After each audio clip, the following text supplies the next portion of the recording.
નમસ્કાર. એમસીક્યુ માટેનો ખાસ ઇમ્પોર્ટન્ટ લેક્ચર.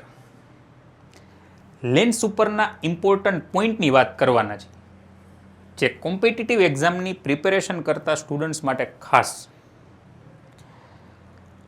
આની પહેલાના લેક્ચરમાં લેન્સ મેકર્સ ફોર્મ્યુલા ભણ્યા હતા ને, ત્યારે આપણે એવી વાત કરી હતી કે આ પછીના લેક્ચરની અંદર લેન્સ ઉપરના ઇમ્પોર્ટન્ટ પોઈન્ટની વાત કરવાના છે. આ પોઈન્ટ બધા જ તમને એમસીક્યુ કરવામાં અથવા તો કોઈ એમસીક્યુ સોલ્વ કરતા હોય ત્યારે આ બધા પોઈન્ટ ખાસ કામ આવશે. જોઈ આપણું સેશન ચાલુ કરી. સૌથી પહેલો પોઈન્ટ જો ભાઈ, આપણને આ ખબર છે. પહેલાં તો હું અહીંયા લેન્સ મેકર્સ ફોર્મ્યુલા લખી નાખું. 1/f equal to n2 minus n1 divide by n1 1/r1 minus 1/r2.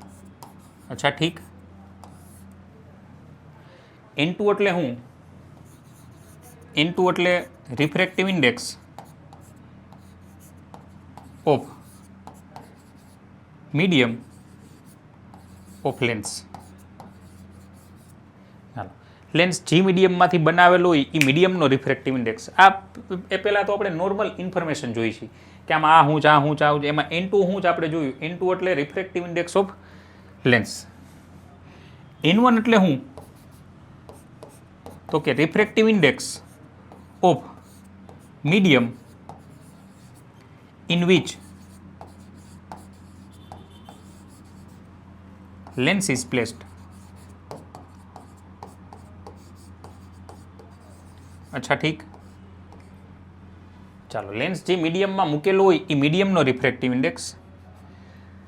હવે R1 અને R2 હું? તો કે જો આ લેન્સ આવી રીતે હોય ને તો રે જે પહેલી સરફેસ આરે સ્ટ્રાઇક થાય ને એને R1 કહેવાય, અને જે પછીની સરફેસ હોય ને એને R2 કહેવાય. અચ્છા ઠીક.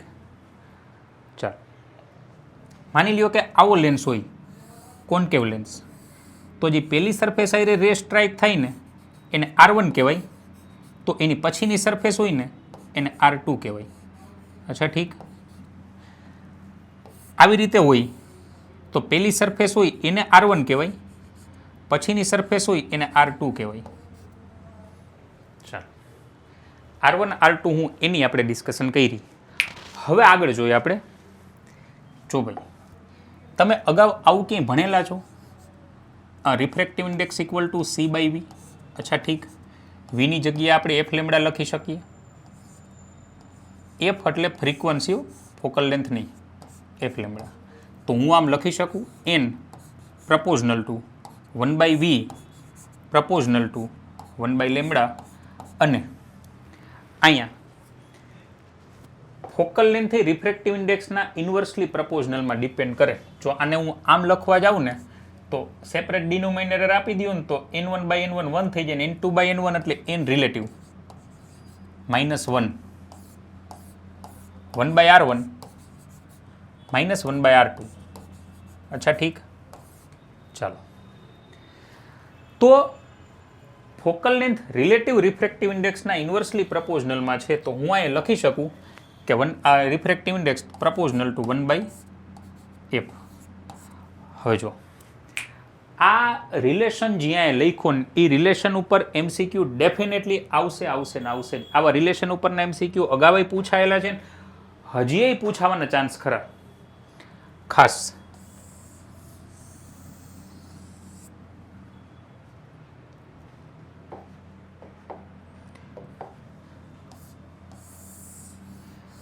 જેમ વેવલેન્થ વધારે હોય ને, અલગ અલગ વેવલેન્થ માટે લેન્સ, અલગ અલગ કલર માટે લેન્સનું બિહેવિયર અલગ અલગ હોય, અલગ અલગ ફોકલ લેન્થ એ બિહેવ કરે.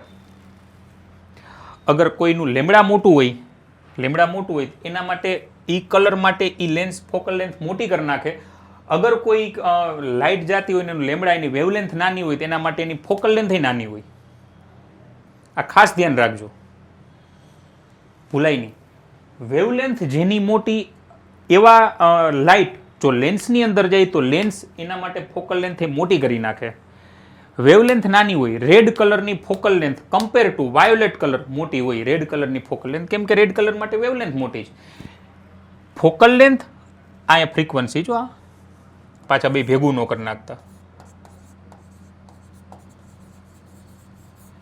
અને આ ફોકલ લેન્થ છે.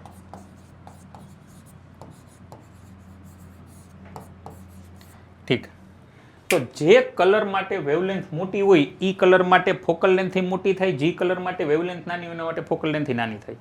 પેલો પોઈન્ટ તો આ યાદ રાખવા જેવો. અચ્છા ઠીક, ચાલો ભૂલાય નહીં. એમસીક્યુમાં ખાસ આવે છે કે આ ફોકલ લેન્થ માટે વેવલેન્થ આટલી હોય, હવે આ વેવલેન્થ માટે એની ફોકલ લેન્થ કેટલી થાય, રિલેશન આવું પૂછી નાખે છે. બીજો પોઈન્ટ નેક્સ્ટ. અચ્છા ઠીક, 1/f equal to n2 minus n1 divide by n1 1/r1 minus 1/r2. એટલે આ ફોર્મ્યુલા ઉપરથી આપણને એટલી તો ખબર પડે કે લેન્સની ફોકલ લેન્થ એ કયા મીડિયમમાંથી બનાવેલો છે એના ઉપર તો ડિપેન્ડ કરે, એઝ વેલ એઝ એ કયા મીડિયમમાં પ્લેસ્ડ કરેલો છે ને એના ઉપર એટલી જ ડિપેન્ડ કરે. શું કહેવું તમારું? લેન્સ જે મીડિયમમાંથી બનેલો છે એના ઉપર ડિપેન્ડ કરે ને એ કયા મીડિયમમાં રાખેલો છે એના ઉપર ડિપેન્ડ કરે. મીડિયમ અગર આજુબાજુનું ચેન્જ કરી તો લેન્સની ફોકલ લેન્થ ચેન્જ થઈ જાય. બોલો હા કે ના? લેન્સ તમે એરમાંથી વોટરમાં મૂકી દો તો ફોકલ લેન્થ ચેન્જ થઈ જાય. ચાલો, તો એરમાં ફોકલ લેન્થ જોવા જાય એરમાં તો પછી મારે અહીંયા 1 લેવું પડે, તો આવું થઈ જાય n2 minus 1 divide by 1 1/r1 minus 1/r2. ઠીક, અને જો કોઈ મીડિયમમાં લેવા જાય તો કોઈ મીડિયમની અંદર ફોકલ લેન્થ આ થઈ જાય 1 મીડિયમ, તો પછી આમાં મારે લખ્યું હોય તો આવી લખી શકાય n2 minus n medium divide by n medium 1/r1 minus 1/r2.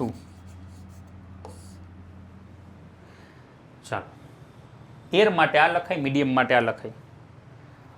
હજી આ એવું જ છે કે n2 ગ્રેટર ધેન મીડિયમ. હજી આમાં લેન્સનો રિફ્રેક્ટિવ ઇન્ડેક્સ આજુબાજુના મીડિયમ કરતાં વધારે છે. બરાબર, હમણાં એના એ ટોપિકની વાત કરી કે આજુબાજુ મીડિયમનો રિફ્રેક્ટિવ ઇન્ડેક્સ વધી જાય તો, પણ ફિલહાલ તો આપણે એરમાં રાખ્યો તો એની ફોકલ લેન્થ આ મુજબ ફોર્મ્યુલા લખાય. કોઈ મીડિયમમાં રાખ્યો હોય તો હવે એક એમસીક્યુ એવો ખાસ પૂછાય છે, જો કોઈ લેન્સની ફોકલ લેન્થ એરમાં આટલી હોય તો આ મીડિયમમાં કેટલી થાય. તમારે શું કરવાનું ખાસો પૂછાય જ છે, ધ્યાન રાખજો, લખી રાખજો, પ્રોપર યાદ રાખી લેજો. એરમાં ફોકલ લેન્થ પેલા ફોર્મ્યુલા લખ નાખો, નવા મીડિયમની અંદર ફોકલ લેન્થનો આ ફોર્મ્યુલા લખ નાખો, બે ઇક્વેશનનો રેશિયો લઈ લ્યો. R1 R2 મીડિયમ ચેન્જ કરતા ચેન્જ ન થાય, R1 R2 એના ઈ જ રહીએ, બેન રેશિયો લઈ લ્યો ને તો 1/r1 1/r2 વાળા ટર્મ આખા કેન્સલ થઈ જાય, તો તમે વૈધું એની ઉપર કેલ્ક્યુલેશન કરીને તમારો એમસીક્યુ સોલ્વ કરી શકશો. ભૂલાય નહીં. હા કે ના? તમે આ બે ઇક્વેશનનો રેશિયો લઈ લ્યો, એમાં ખાસ 1/f air divide by 1/f in medium. અહીંયા લખવામાં ભૂલ મોટા ભાગના એ કરે કે 1/f air લેવાને બદલે સીધું f air લઈ લે, ભૂલાય નહીં. અહીંયા થઈ જાય n2 માઇનસ 1 ડિવાઇડ બાય 1, અહીંયા થઈ જાય n2 minus refractive index of medium divide by refractive index of medium. હવે આની કેલ્ક્યુલેશન કરી નાખવી. અહીંથી જે તમારે મીડિયમની મીડિયમમાં ફોકલ લેન્થ જોતી હોય ફોકલ લેન્થ મળી જાય, કે બહુ ખાસ વાત નથી, પણ આવું પૂછાય છે. થર્ડ પોઈન્ટ, ચાલો હવે જો કોઈ વાર એવું થાય ને કે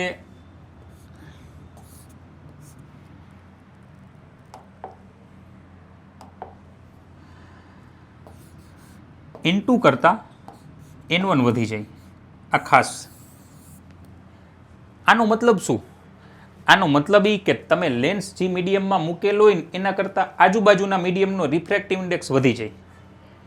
આવા કેસીસની અંદર ફોર એક્ઝામ્પલ કોઈ એર બબલ છે એ વોટરની અંદર હોય. એર બબલ એ થોડુંક કોન્વેક્સ લેન્સ જેવું બિહેવ, કોન્વેક્સ લેન્સ જેવો શેપ હોય, પણ આજુબાજુ વોટર ભરેલું, તો એનો સીધો મતલબ તો આ જ થયો કે આજુબાજુના મીડિયમનો રિફ્રેક્ટિવ ઇન્ડેક્સ લેન્સ કરતાં મોટો હોય. એટલે હા કે ના? આવા કેસીસની અંદર શું થાય, જો 1/f અકોર્ડિંગ જોવા જાય તો n2 - n1 divide by n1 1/r1 - 1/r2. Generally convex લેન્સની ફોકલ લેન્થ પોઝિટિવ હોય જનરલી, પણ જો n1 મોટું હોય ને તો ફોકલ લેન્થ નેગેટિવ થઈ જાય, કેમ કે આ ટર્મ માઇનસ આવે, પ્લસ માઇનસ માઇનસ થઈ જાય. કોન્કેવ કોન્વેક્સની પ્લસ હોય પણ આ ટર્મ નેગેટિવ આવે એટલે પ્લસ માઇનસ માઇનસ થઈ જાય. કોન્કેવની માઇનસ હોય, આ ટર્મ હવે માઇનસ આવે, માઇનસ માઇનસ પ્લસ થઈ જાય. સમજો હું કહેવા માંગુ છું, કોન્વેક્સ લેન્સની ફોકલ લેન્થ પ્લસ હોય પણ જો આવો કેસ બને તો આ ટર્મ નેગેટિવ આવે, પ્લસ માઇનસ માઇનસ, એટલે કોન્વેક્સ લેન્સની ફોકલ લેન્થ પ્લસને બદલે હવે માઇનસ મળવા માંડે. કોન્કેવની માઇનસ હોય પણ આ ટર્મ માઇનસ મળે, માઇનસ માઇનસ પ્લસ થઈ જાય. એનો સીધો મતલબ એવો, જેની ફોકલ લેન્થ અત્યાર સુધી પ્લસ હતી, માઇનસ થઈ ગઈ, માઇનસ હતી, પ્લસ થઈ ગઈ, એનો સીધો મતલબ એવો થાય કે કોન્વેક્સ લેન્સનું બિહેવ હવે કોન્કેવ જેવું થઈ જાય. આગે ના? કોન્વેક્સ લેન્સની ફોકલ લેન્થ અત્યાર સુધી પ્લસ હતી ને હવે એ જો માઇનસ થઈ જતી હોય, એનો મતલબ એમ કે એ કોન્વેક્સ લેન્સનું બિહેવિયર હવે કોન્કેવ લેન્સ જેવું થઈ જાય. અને કોન્કેવની ફોકલ લેન્થ માઇનસ હતી, હવે પ્લસ થઈ જાય, એનો મતલબ એમ કે હવે એ કોન્કેવમાંથી કોન્વેક્સ જેવું બિહેવ કરવા માંડે. ખાસ મગજમાં રાખજો. તો અહીં લખી નાખું, કોન્વેક્સ બિહેવ like concave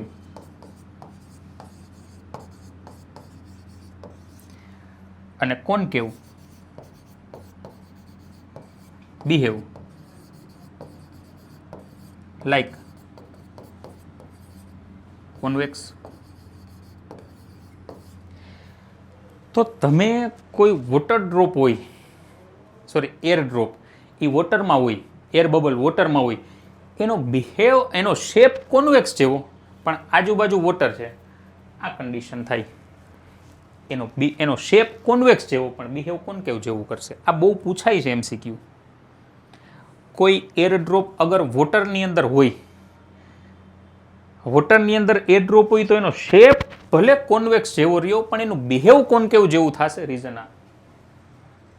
અને ઘણી વખત આવું પૂછાય છે. આ જનરલી કોન્વર્જન્ટ લેન્સ છે, હવે ડાયવર્જન્ટ થઈ જાય. ક્યારે આવું થાય? તો આજુબાજુના મીડિયમનો રિફ્રેક્ટિવ ઇન્ડેક્સ વધી જાય તો. આપણે યાદ રાખશું. નેક્સ્ટ, હવે જો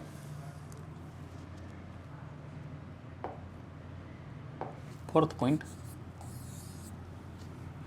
જનરલી કોન્વેક્સ લેન્સ આ જે ઇમેજ બનાવે ને એ બધી ઇમેજ કોન્કેવ મિરર જેવી હોય. કોન્કેવ મિરર જેવી. અચ્છા, ઠીક. અને કોન્કેવ મિરર, સોરી કોન્કેવ લેન્સ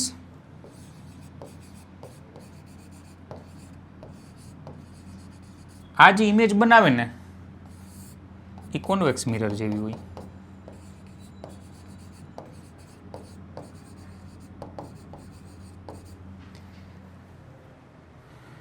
ચાલો, બેમાં ફરક શું પડે ખબર? સાંભળો, જો નોટ ડાઉન કરતા જાજો, બોલું. આમાં રિયલ ઓબ્જેક્ટ અને રિયલ ઇમેજ સેમ સાઈડ હોય. આમાં રિયલ ઓબ્જેક્ટ અને રિયલ ઇમેજ અપોઝિટ સાઈડ હોય. આ બાજુ ઓબ્જેક્ટ હોય લેન્સની આ બાજુ ઇમેજ બને, રિયલ ઇમેજની વાત થાય છે. આમાં રિયલ ઓબ્જેક્ટ ને રિયલ ઇમેજ સેમ સાઈડ હોય. આમાં રિયલ ઓબ્જેક્ટ અને રિયલ ઇમેજ અપોઝિટ સાઈડ હોય. આમાં અગર વર્ચ્યુઅલ ઇમેજ બને તો અપોઝિટ સાઈડ હોય, આમાં વર્ચ્યુઅલ ઇમેજ સેમ સાઈડ હોય. નોટ કરી લેજો. Real same side, opposite side, virtual opposite side, virtual same side. ઠીક, ચાલો. નેક્સ્ટ આપણું ફોર્મ્યુલા આવું હતું 1/f equal to n2 - n1 divide by n1 1/r1 minus 1/r2. હવે સાંભળો, અગર આપણી પાસે ઇક્વી કોન્વેક્સ લેન્સ છે IR IR,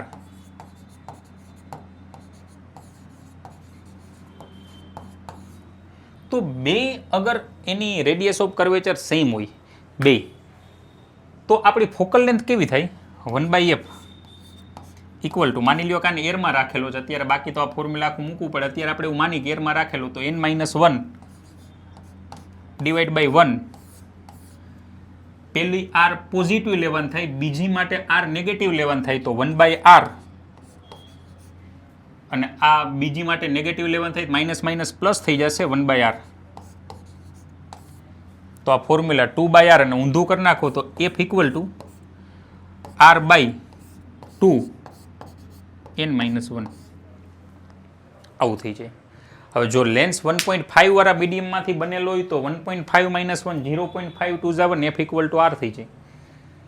મિરરમાં f equal to r/2 થાય, લેન્સમાં આવા કેસમાં f ઇક્વલ ટુ r થાય. અને જો અહીંયા કોન્કેવ લેન્સ હોત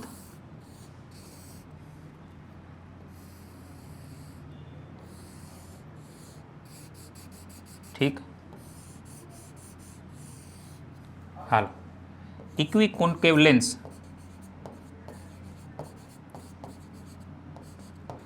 તો તમે પેલી આર નેગેટિવ લેત ને બીજી આર પોઝિટિવ લેત, પેલી આર નેગેટિવ લેત બીજી આર પોઝિટિવ લેત, પ્લસ માઇનસ માઇનસ, તો ઓટોમેટિકલી આ ફોર્મ્યુલા છેલ્લે આવું થઈ જાત -r/2 n - 1. એટલા માટે કોન્વેક્સની પ્લસ આવે, કોન્કેવની માઇનસ આવે. હમણાં આપણે જે કેસ જોયો એ કેસમાં ઊંધું થઈ જાય, કોન્વેક્સની માઇનસ થઈ જાય ને કોન્કેવની પ્લસ થઈ જાય, એટલે એના બિહેવિયર બદલી જાય. અચ્છા ઠીક, હવે એના પછી માની લ્યો કે એવું બને, આવો લેન્સ છે અને પ્લેનો કોન્વેક્સ લેન્સ કહેવાય. એક માટેની r ઇન્ફાઇનાઇટ કહેવાય, એક માટેની r. હવે જો આના માટે ફોકલ લેન્થ લેવા જાય 1/f equal to n - 1 divide by 1. આપણે એવું માની ચાલી છે કે એરમાં મૂકેલો છે, પેલી ઇન્ફાઇનાઇટ માઇનસ, પણ બીજી માઇનસ લેવી પડશે, માઇનસ માઇનસ પ્લસ થઈ જાય 1/r. તો f ઇક્વલ ટુ આને ઊંધું કરી નાખો r/n - 1 થઈ જાય.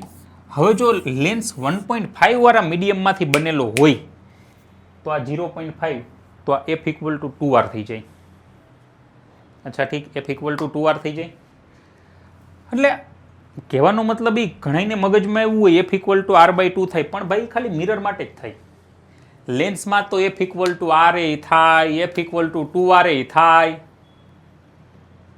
એ સિવાય ગમે એ આવી શકે, 2r આવી શકે. પણ હજી ખાસ વાત એક જેઈ વાળા એક બે વાર પૂછેલો જ, માની લ્યો કે આ લેન્સ આવું હોય, અહીંયા રે પેલા પ્લેન સરફેસ ઉપર સ્ટ્રાઇક થયા, અહીંયા પેલા સ્ફેરિકલ સરફેસ ઉપર ને પછી, તો આમાં જોઈ આપણે કાંઈ ફરક પડે કે ન પડે ચેક કરી. ચાલો 1/f equal to n - 1 divide by 1. પેલી 1/r બીજી ઇન્ફાઇનાઇટ, 1/r બીજી ઇન્ફાઇનાઇટ, બીજી ઇન્ફાઇનાઇટ હોય તો 1/∞ 0 થઈ જાય. Again f equal to r/n - 1. હવે જો તમે લેન્સમાં કઈ સરફેસ ઉપર રે સ્ટ્રાઇક કરો, આની ઉપર પહેલા સ્ટ્રાઇક કરો તોય ફોકલ લેન્થ, આની ઉપર પહેલા સ્ટ્રાઇક કરો તોય ફોકલ લેન્થ તો સેમ જ મળે.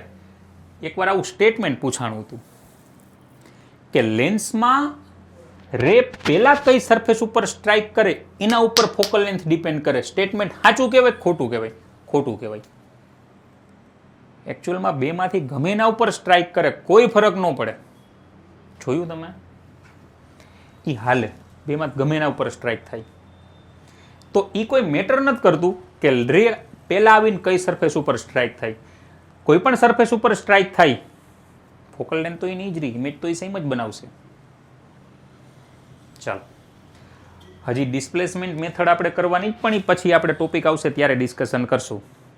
લેન્સ અને મિરરના કોમ્બિનેશન એ જોવાના છે. લેન્સની એક બાજુ આપણે સિલ્વરિંગ કરી નાખી એ આપણે જોવાનું છે. આ તો બધા ખાલી લેન્સના ઇમ્પોર્ટન્ટ પોઈન્ટ હતા.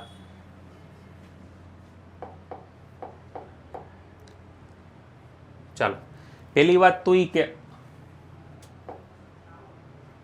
આ આપણું ફોર્મ્યુલા, આમાં આપણે બધી ડિટેલ જોઈ. આ ફોકલ લેન્થ વેવલેન્થ ઉપર ડિપેન્ડ કરે. મોટી વેવલેન્થ માટે ફોકલ લેન્થ મોટી હોય, નાની વેવલેન્થ માટે ફોકલ લેન્થ નાની હોય, ખાસ યાદ રાખજો. અચ્છા ઠીક. પછી એરમાં ફોકલ લેન્થ આપીને મીડિયમમાં ફોકલ લેન્થ પૂછીએ કે આપણે બે ઇક્વેશન લખીને એનો રેશિયો લેવન થાય. અગર લેન્સને કોઈ એવા મીડિયમની અંદર મૂકવામાં આવે જેમાં એનો રિફ્રેક્ટિવ ઇન્ડેક્સ લેન્સ કરતાં આજુબાજુના મીડિયમનો વધી જાય, આવા કેસીસની અંદર કોન્કેવનું બિહેવ કોન્વેક્સ જેવું થઈ જાય, કોન્વેક્સનું બિહેવ કોન્કેવ જેવું થઈ જાય. નેક્સ્ટ, કોન્વેક્સ લેન્સનું બિહેવિયર કોન્કેવ મિરર જેવું હોય ઇમેજ બનાવવામાં, અને કોન્કેવ લેન્સનું બિહેવિયર કોન્વેક્સ મિરર જેવું હોય. ઠીક. બે સેમ સરફેસ હોય તો એની ફોકલ લેન્થનું ફોર્મ્યુલા, કોન્કેવ હોય તો નેગેટિવ આવે, કોન્વેક્સ હોય તો પોઝિટિવ આવે. કઈ સરફેસ ઉપર પહેલા સ્ટ્રાઇક થાય કોઈ મેટર નથી કરતું, ફોર્મ્યુલા બે માટે સરખું જ રહેશે. પ્લેનો કોન્કેવ અને પ્લેનો કોન્વેક્સ એનું ફોર્મ્યુલા જ થાય, પણ એક આ કોન્વેક્સ હોય તો આ પ્લસ આવે, અહીંયા પ્લેનો કોન્કેવ હોય તો આ માઇનસ આવે. પહેલા પ્લેન સરફેસ ઉપર રે સ્ટ્રાઇક થાય, પહેલા સ્ફેરિકલ સરફેસ ઉપર રે સ્ટ્રાઇક થાય, કોઈ મેટર નથી કરતું. ઠીક. ચાલો, આવતા લેક્ચરની અંદર લેન્સ ઉપરના એમસીક્યુ થોડાક કરવાના છે, તો સારા એમસીક્યુ કરવા હોય તો આવજો. વિડીયો સારો લાગ્યો હોય તો લાઇક કરજો, શેર કરજો, સબસ્ક્રાઈબ કરજો ચેનલને. ચાલો, મળીએ આવતા લેક્ચરની અંદર. Thank you.